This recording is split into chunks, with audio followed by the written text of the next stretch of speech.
다음으로 불평형 부하입니다. 언밸런스 로드 해서 우리가 불평형 부하는 이렇게 볼 수가 있습니다. 삼상에서 전원이 이렇게 뭐 Y결선이나 델타 결선 이렇게 연결하는데 평형 부하는 있죠. 여기에 그 다음에 여기에 이렇게 똑같은 부하를 연결하는 것을 평형 부하라고 합니다. 혹은 이렇게 똑같은 삼상 부하를 연결하는 것을 우리가 평형 부하라고 그래요. 예를 들어서 뭐 선풍기 이런 식으로, 혹은 삼선을 모두 연결해서 모터 연결하는 거, 이런 것을 얘기하는데, 불평형 부하는 뭐냐면 여기에는 선풍기, 여기에는 에어컨, 여기에는 냉장고, 즉 각 선 간에 혹은 뭐 상 간에 다른 부하를 연결해서 쉽게 얘기하면 저항값이요. 10옴, 15옴이면 평형 부하고 10옴, 20옴, 30옴이면 불평형 부하, 이렇게 얘기합니다. 다상의 회로 각 상의 부하가 같지 않은 경우고 비동기기입니다. 우리 앞에서 동기기 했는데 비동기기예요. 회전기가 동기 속도로 회전하지 않는 회전기, 뭐 유도기, 교류 정류자기 등, 그러니까 대부분의 전동기는 비동기기입니다. 속도를 조정할 수 있으니까. 예. 그러니까 비포장 표준인데, 우리가 표준은 쉽게 얘기하면 포장 표주, 비포장 표주가 있는데요.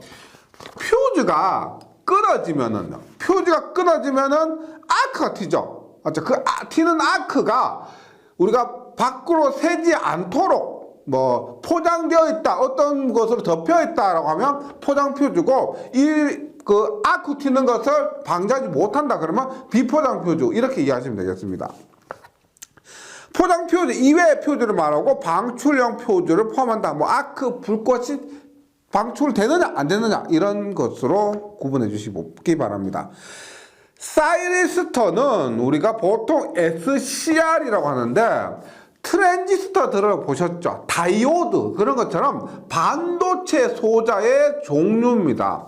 우리가 뭐 트랜지스터도 들어가면은 뭐 FET도 있고, 그 다음에 뭐 UJT 이런 것도 있습니다. 그리고 다이오드도 일반 정류 다이오드도 있고, 그 다음에 제너 다이오드도 있고, 뭐 여러 가지 종류가 있는데, 사이리스터도 그런 것들을 얘기합니다. 그리고 사이리스터 안에도 SCR, 그 다음에 뭐 GTO, IGBT 이런 것들이 포함되어 있습니다. 사이리스터는 PNPN, 포지티브, 네거티브 접합의 4층 구조 반도체 소자를 총칭하고, 일반적으로 말하는 사이리스터는 SCR이라고 합니다. 역저지 3단자 사이리스터를 가리키며 실리콘 제어 정류 소자를 말한다. 삼상 교류입니다. 우리가 교류에는 단상과 삼상, 그 다음에 뭐 육상도 있고요. 상이 몇 개냐고 얘기하는 건데, 우리가 요거 있죠, 요거 하나를, 전원 하나를 상이라고 합니다. 그러면 이것은 단상이 되는 거예요. 단상. 삼상은 이런 것들이 Y 모양으로 연결되어 있다. 그러면 삼상인데, 삼상 전원인데 Y 결선이고요. 이게 만약에 델타 모양으로 되어 있다. 삼상 델타 결선이 됩니다. 하여튼 이것은 단상이고요. 이것은 전원 하나, 둘, 세 개 있기 때문에 삼상이다라고 얘기를 합니다. 삼상교류. 그래서 삼상 기전력에 의해 흐르는 교류로 위상이 120도씩 다른 각 속도가 같은 세 개의 정연파 교류가 흐르고 있는 교류가 됩니다. 삼상 사선식은 앞에서 했는 것은 삼상이, 예를 들어 Y결선 이렇게 했습니다. Y결선 이렇게 하는데,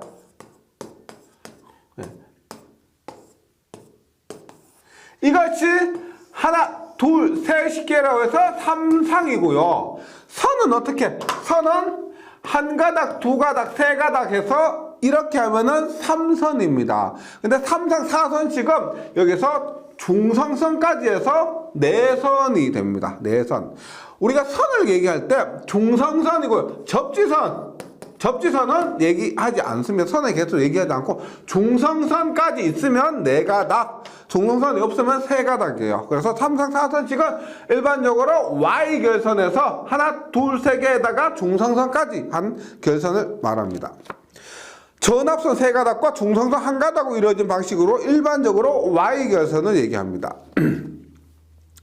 그 다음에 상자성체. 자성체는 뭐다? 자석의 성질을 갖는 물체인데, 우리가 강자성체는 못을 자석에 비비면 못은 자석이 잘 됩니다. 그런데 상자성체는 뭐냐면 비볐을 때는 자석이 되는데 떼면은 원래대로 돌아오는 겁니다.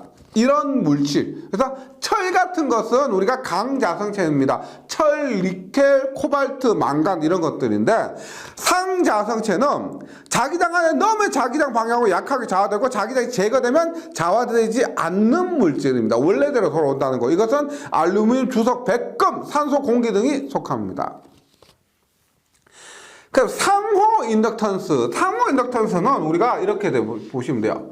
여기에 이렇게 있을 때 여기에 전류를 흘리면은 여기에 전압이 얼마나 잘 발생하느냐 하는 것은 자기 인덕턴스입니다. 즉 내가 내 쪽에 전류를 흘려서 내가 전압을 얼마나 발생하느냐, 자석을 얼마나 발생하느냐를 자기 인덕턴스를 하는데, 이렇게 여기에 전류를 흘렸는데 남의 쪽에 반대편에 이쪽에 전압이 얼마나 발생하느냐 하는 것을 우리가 상호 인덕턴스라고 그럽니다. 그러니까 자기 쪽에 전류를 흘렸을 때 자기 쪽에서 전압이 얼마나 발생하느냐 혹은 자석이 얼마나 발생하느냐를 자기 인덕턴스라고, 여기에 흘렸는데 여기 쪽에 전압이나 자석이 얼마나 발생하느냐를 상호 인덕턴스라고 합니다.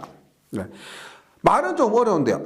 두 개의 전기회로가 접근하여 존재할 때 한쪽의 전류를 변화시키면 그에 따라 반대로 자석이 변하고, 이 자석의 변화가 동시에 다른 쪽 회로에도 영향을 주어 거기에도 기전력이 되는데, 이 현상을 상호 유도를 하고 기전력의 자석의 변화를 방해하는 방향으로 발생한다. 뭐 개념은 방금 말씀드린 요것을 기억을 해주시기 바라겠습니다. 그 다음에 서지 전압이란 것은 우리가 이렇게 보시면 돼요. 뭐 직류로 봤을 때는 가만히 이렇게 있다가, 이렇게 있다가 서지 빵 튀버리는 이런 거 있죠. 이런 것을 서지라고 합니다. 서지. 이 원인은 개폐 서지, 차단기를 올렸다 내렸다 할 때 발생할 수도 있고, 그 다음에 천둥벼락, 뇌 서지 있죠. 뇌에 의해서 발생할 수도 있습니다. 낙뢰 등에 의한 충격성이 높은 이상전압, 낙뢰에 의해서 발생할 수도 있고 개폐 서지도 있습니다. 열고 닫을 때. 서지 흡수기 뭐다? 방금 말씀드린 이 서지 전압, 이것을 흡수해 버려야 돼요. 이것은 회로에 안 좋은 영향을 미치기 때문에 이 서지파를 없애주는 것이 피레기나 이 서지 흡수기입니다. 보통 뭐 낙뢰 때문에 발생한 순간적인 전압파를 흡수하기 위해 콘덴서를 피레기에 조합시켜 사용하는 기기인데, 피레기는 일반적인 이런 서지를 없애주기 위해서 사용되는 것이고요. 서지 흡수기는 특별한 것입니다. 똑같은 목적으로 이 서지를 없앨 목적으로 사용되는 것은 맞으나, 피레기는 VCB, 진공차단기하고 변압기 사이에 보통 설치를 합니다. 그래서 일반적인 경우는 피레기를 설치하는데, 우리가 뭐 진공차단기와 변압기 이런 것들 사이라고 하면은 서지 흡수기가 되겠습니다. 그 다음에 선간전압이요. 선간전압은, 네, 제가 뭐 Y가선 많이 그리는데, 이렇게 너무 어렵게 받아들이지 마시고, 보세요. 이거 하나하나를 한 상이라고 그랬죠. 상.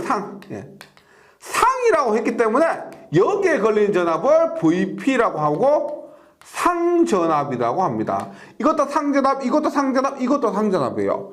그 다음에 선간전압은 선과 선간을 VL이라고 하고 이것을 선간전압이다라고 합니다. 선간전압, 상전압. 그림으로 이해하시면은 어렵지 않을 겁니다. 네. 그 다음에 선로 개폐기입니다. 선로 개폐기 영어로 뭐예요? 라인 스위치죠. 말 그대로 선로를 개폐하는 겁니다. 근데 개폐기의 종류가 많습니다. 개폐기는 우리가 뭐 달로기도 있고요. 그냥 일반적인 차단기도 선로를 개폐할 수 있습니다. 이런 것도 있고 뭐 ASS, AISS, 그 다음에 뭐 LBS 스위치가 들어가면 다 개폐기인데 용도가 조금씩 틀립니다. 예, 그래서 선로 개폐기는 우리가 기호는 우리가 LS를 쓰고요. 보통 66kV, 66,000V 이상인 책임 분계점에서 이것을 보수 점검할 시 책임 분계점이라는 것은 한전 책임이냐 혹은 수용가 책임이냐, 한전에서 관리하느냐 혹은 우리가 사용하는 소비자가 관리하느냐 이것을 얘기하는데, 한전 그 책임 분계점에서 보수 점검 시 전력을 구분하기 위해서 선로 개폐기를 시설했으나 최근에는 많이 사용하지 않습니다. 그리고 선로 개폐기는 무부하 상태에서 개방해야 된다. 부하가 연결되지 않는 상태, 즉 전류가 흐르지 않는 상태에서 선로 개폐기를 사용해야 됩니다. 성형 결선은 영어로 뭐예요? 성형이 스타 커넥션이죠. 스타가 뭐예요? 별입니다. 별 성자를 써서 별의 모양. 그래서 우리가 별 모양에서 보통 Y 결선 있죠. Y 결선은 일단 별 모양이고 이런 식으로 된 거 있죠. 결선 이렇게 될 수도 있습니다. 이렇게 별 모양으로 된 것을 성형 결선을 하는데 대표적인 것이 이렇게 한 Y 결선입니다. Y 결선이 대표적이다. 송전 뭐 전기를 보낸다는 거죠. 송전 발전소에서 전력 수용 지역에 전력을 보내는 것을 송전. 그다음에 받는 거 배전, 뭐 수전 이렇게 해야죠. 그다음에 받아서 분배하는 거 배전 이런 것들이고요.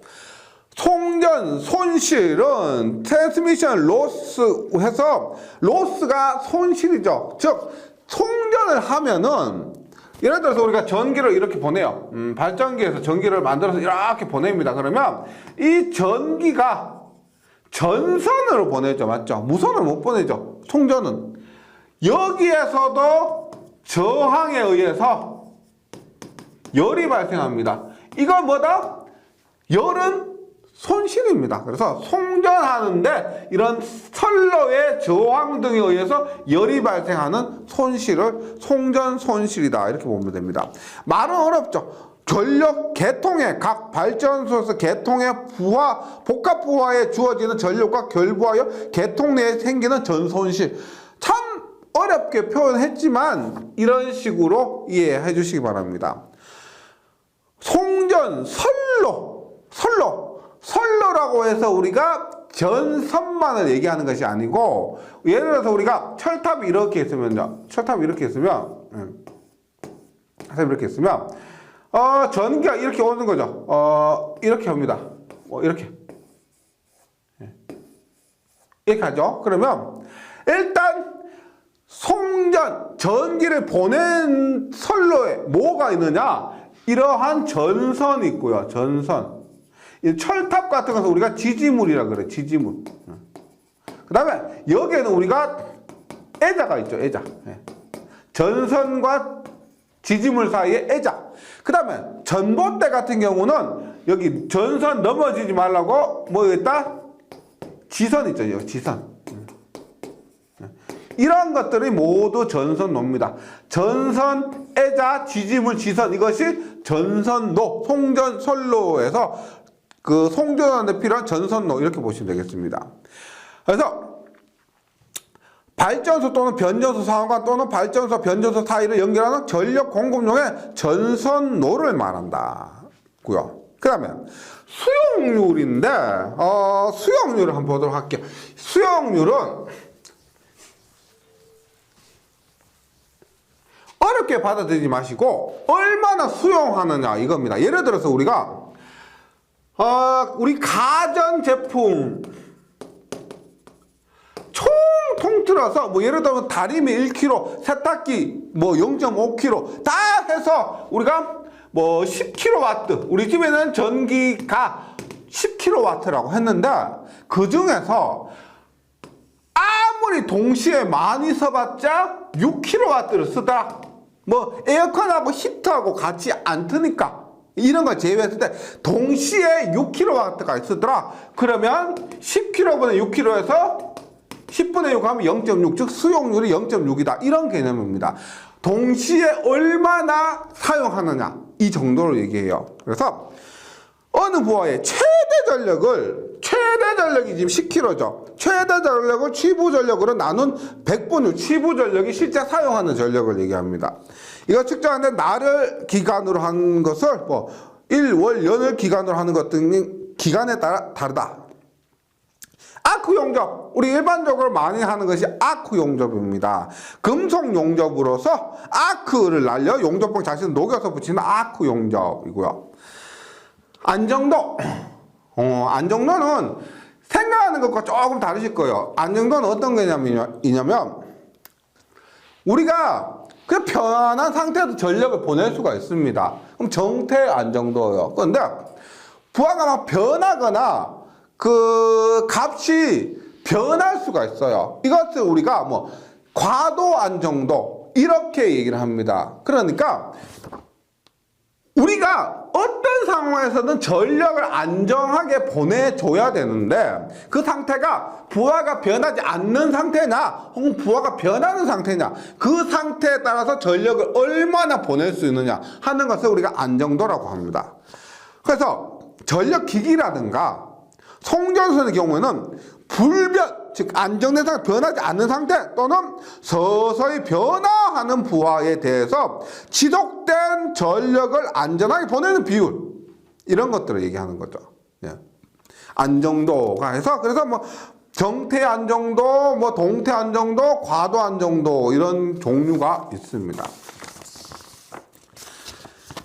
다음으로 암페어의 오른나사 법칙입니다. 이것은 전기 아닌 공부하지 않으신 분들도 많이 아시는 거예요. 어떻게 하냐면 우리가 이렇게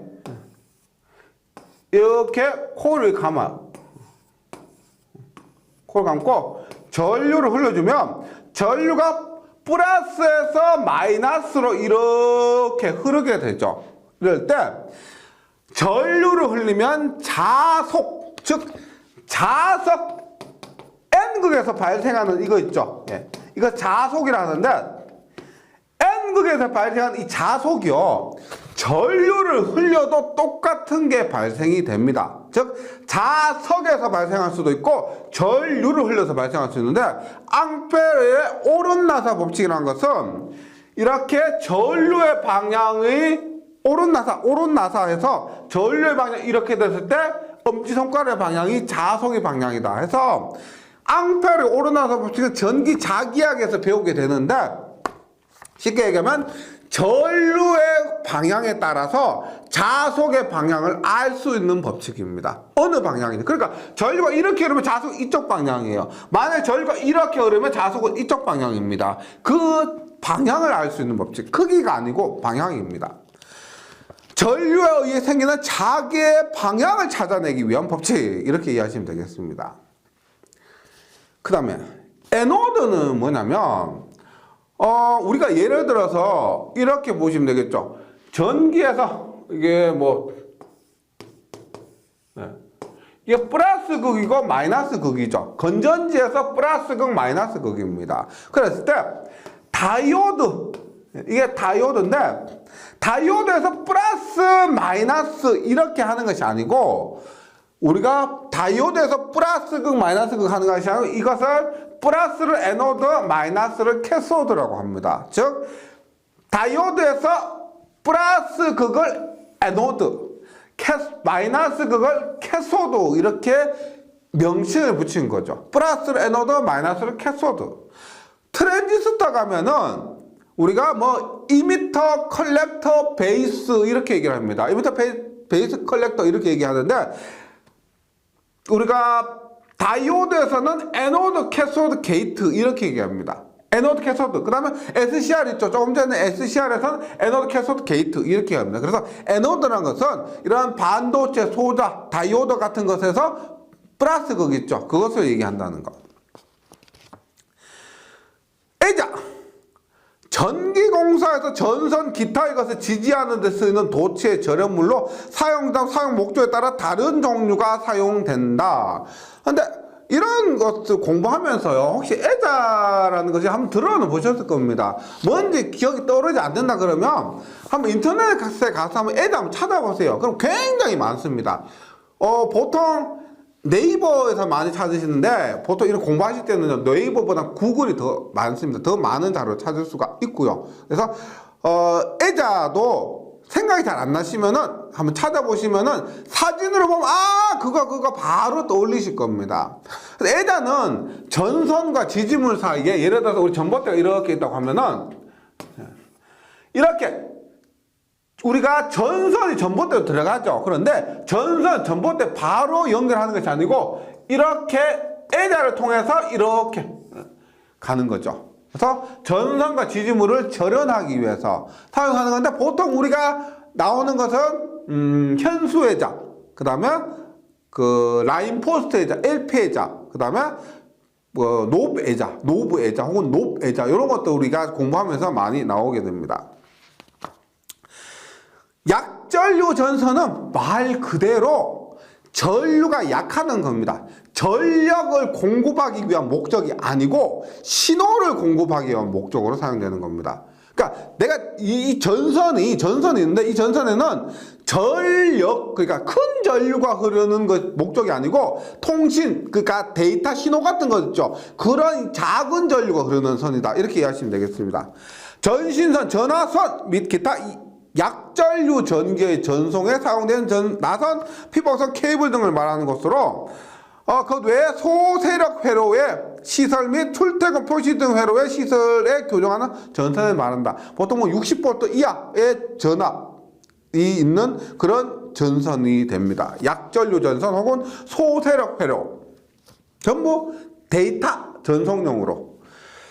그 다음에 어드미턴스인데, 우리가 앞에서 했던 거 있을 겁니다. 임피던스, 즉 다시 한번 볼게요. 저항 R, L, C가 있는데, 저항의 전류 방해 능력은 그대로 저항입니다. 그 다음에 L과 C의 전류 방해 능력을 리액턴스라고, 앞에 시간에 했죠? 리액턴스라고 합니다. 이 리액턴스와 저항을 합해서 우리가 임피던스라고 해요. 임피던스. 예. 저항과 리액턴스 합쳐서 임피던스인데, 이 임피던스 분의 1을 우리가 어드미턴스라고 그래요. 어드미턴스. 즉, 임피던스 분의 1. 그러니까 저항과 리액턴스와 임피던스는 얼마나 전류를 방해하느냐를 얘기하고, 어드미턴스는 임피던스의 역수기 때문에 얼마나 전류를 잘 흘리느냐를 얘기합니다. 그래서 R과 X, 그 다음에 임피던스, 얘는 저번 시간에 했죠. 우리가 직렬 연결, 병렬 연결 했는데, 직렬 연결일 때는 이 임피던스로 계산하면 편하고요. 병렬 연결로 됐을 때는 어드미턴스로 계산하면 더 편합니다.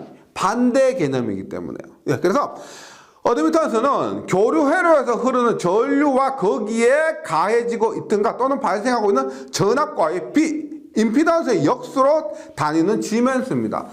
참고로 임피던스의 역수가 어드미턴스인데, 저항의 역수 R분의 1을 우리가 G라 하고요. 이것을 컨덕턴스라고 합니다. 그 다음에 리액턴스분의 1을 리액턴스의 역수를 우리가 B라고 하고, 이것을 우리가 서셉턴스라고 합니다. 컨덕턴스, 저항의 역수를 컨덕턴스, 리액턴스의 역수를 서셉턴스, 이렇게 얘기를 합니다. 그 다음에 여자 전류입니다. 여자 전류는 자속을 준다는 겁니다. 자속을 주는데 필요한 전류, 자속을 만드는데 필요한 전류. 앞에서 앙페르의 오른나사 법칙 했죠. 전류를 흘려주면은 자속이 발생합니다. 그 자속을 발생시키는 넣어준 전류, 그것을 우리가 여자 전류라고 합니다. 여자 전류. 여자가 뭐예요? 여자가 자속을 발생시킨다. 여자 전류는 자속을 발생시키는 필요한 전류를 얘기하는 겁니다. 자기를 발생시키기 위한 전류, 교류기기에서는 철선 전류를 포함한 전류를 말한다. 역률은 저번시간에 했죠? 무효율과 반대되는 겁니다. 코사인 세타요. 코사인 세타인데 여기서 세타는 전압과 전류의 위상차를 얘기하는 겁니다. 다르게 전기적인 개념으로 말씀드리면 역률이란 전체 인가한 전력에 대해서 실제 일한 전력의 비율을 얘기합니다. 말씀드렸지만 전력을 주면은 무효 전력도 있어요. 내가 전력을 줬는데 충전 방전마저 실제 소비하지 않는 이런 무효 전력도 있는데 여기서 이 말은 유효 전력은 넣어주면 그만큼 일을 하는 전력을 얘기합니다. 그러면 우리가 여기서 말하는 역률은 전체 전력에 대한 실제 일을 하는 전력의 비율, 이것을 역률이라 하고, 구하는 방법은 전압과 전류의 위상차가 있는데 그 세타를 코사인 세타에 대입하는 겁니다. 네, 역률 계산은 우리가 역률이 나빠지면 뭐 전기 요금도 높아지고 뭐 선로 손실도 많아지고, 역률이 낮아지면은요. 그래서 현장에서는 역률이 굉장히 중요한 요소입니다. 역률이 0.9, 즉 전체 전력에 대한 실제 일하는 전력 비율이 0.9보다 낮으면 페널티를 먹어요. 전기요금을 더 내야 됩니다.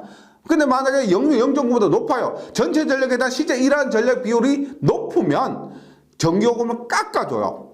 그래서 전기요금의 개념이나 혹은 전력 손실, 뭐 전압 강화 이런 부분에 있어서 역률이 높아야 좋은데 낮으면 개선을 해야 됩니다. 높여야 되는 거예요.